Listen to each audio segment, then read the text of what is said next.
सुप्रभात बेटा।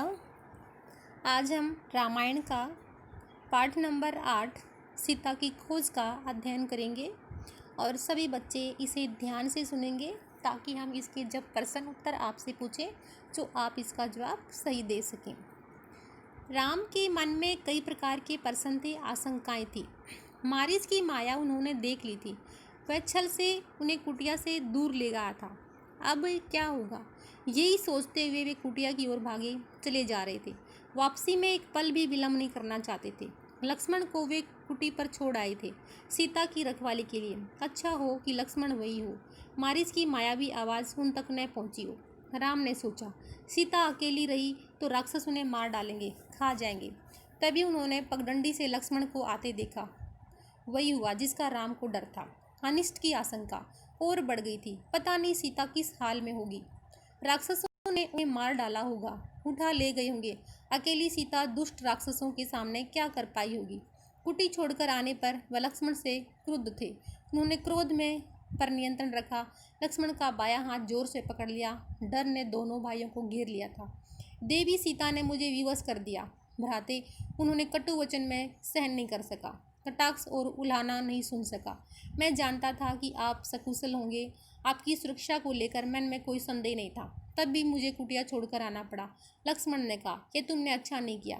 तुम्हें मेरी आज्ञा का उल्लंघन नहीं करना चाहिए था। अब जल्दी चलो, मेरा मन चिंतित है। सीता न जाने किस हाल में होगी, कैसी होगी।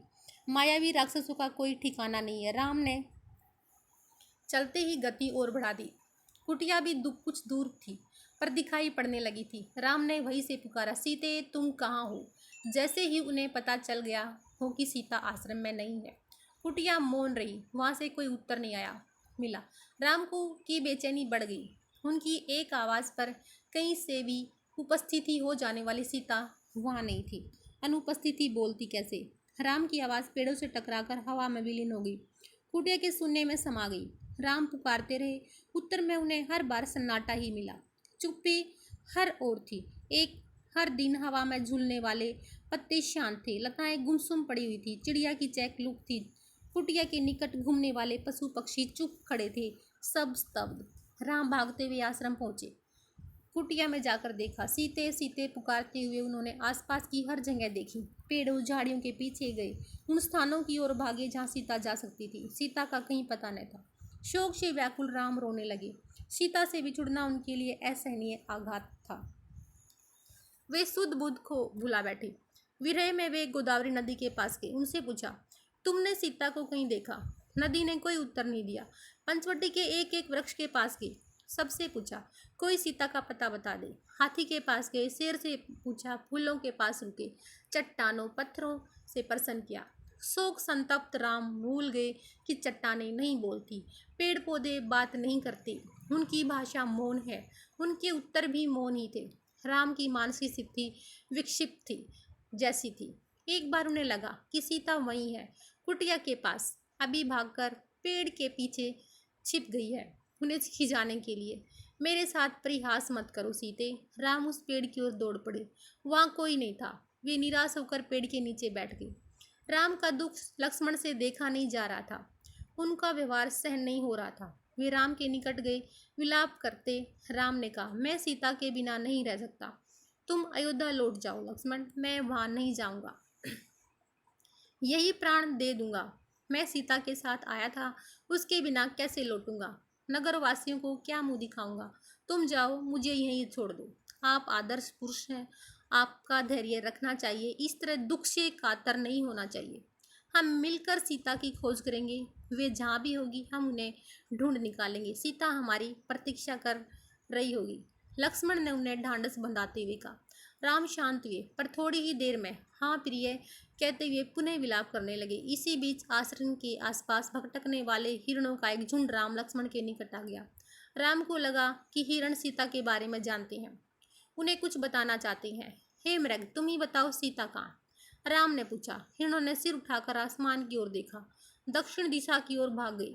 राम ने संकेत समझ लिया। हमें सीता की खोज दक्षिण दिशा में ही करनी चाहिए।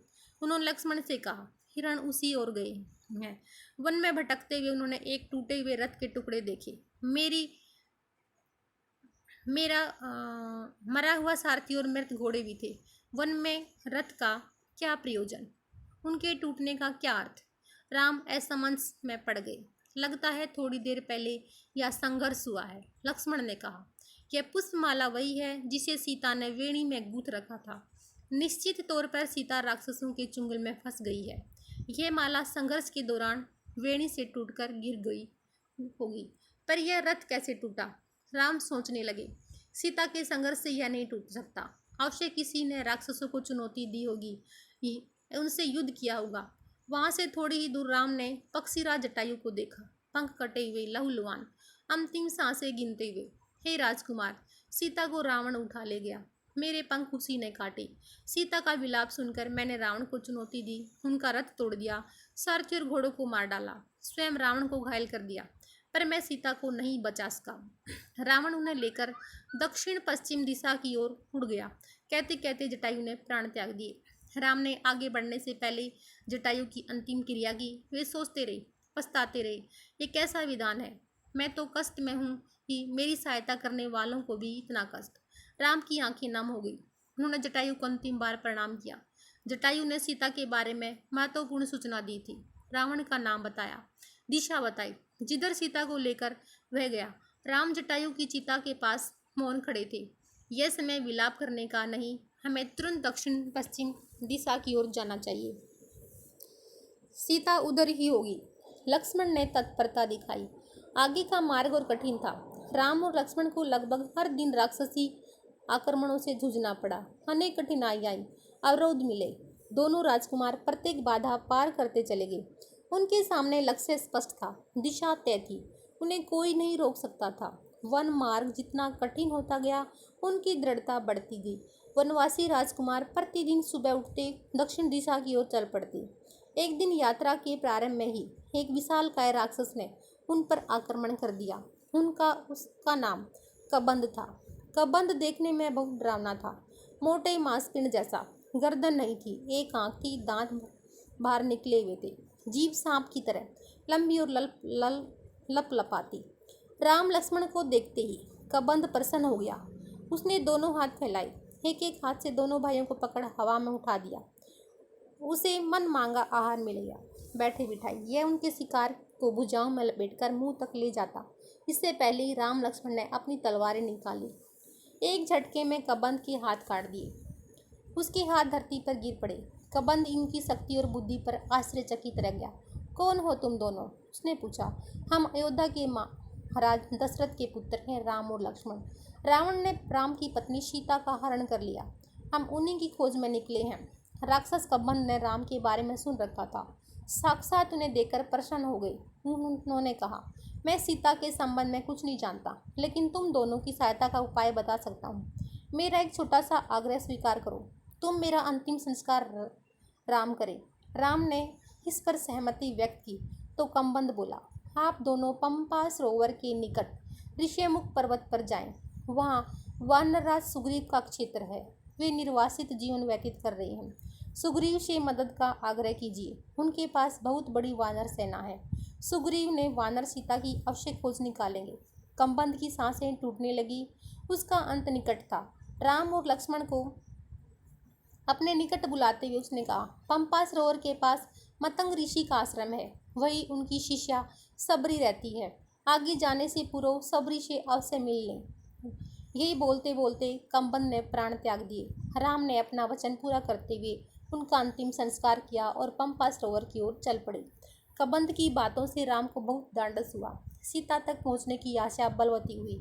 राम को सुग्रीव की अक्षमता और उनकी वानर सेना की शक्ति का पता था। वे जल्दी सुग्रीव तक पहुंचना चाहते थे। ऋष्यमुख पर्वत का रास्ता पंपा सरोवर होकर जाता था। पंपासर का प्राकृतिक सौंदर्य अद्भुत था। मतंग ऋषि का आश्रम उसी सरोवर के किनारे था, लता कुंज में घिरा हुआ। सरोवर का पानी मीठा था। सबरी की कुटिया आश्रम में ही थी। वह ऋषि को शिष्या थी। उसकी आयु बहुत हो गई थी, जर्जर काया, लेकिन आंखें ठीक थी, हर पल राम की प्रतीक्षा में खुली हुई। ऋषि ने उन्हें बताया कि एक दिन राम आश्रम में अवश्य आएंगे और उससे मिलेंगे। राम को आश्रम में देखकर सबरी बहुत प्रसन्न हुई। उनकी आवभगत की, सेवा की, खाने को मीठे फल दिए, रहने की जगह दी। उनकी आंखें तृप्त हो गई। राम ने उनसे सीता के संबंध में पूछा। आप सुग्रीव से मित्रता करिए, सीता की खोज में वह अवश्य सहायक होंगे। उसके पास विलक्षण शक्ति वाले बंदर हैं। सबरी ने राम को आश्वस्त किया। अगले दिन राम ऋषिमुख पर्वत चले। उनकी व्याकुलता अब और घट गई और मन की शांति लौट आई थी। धन्यवाद।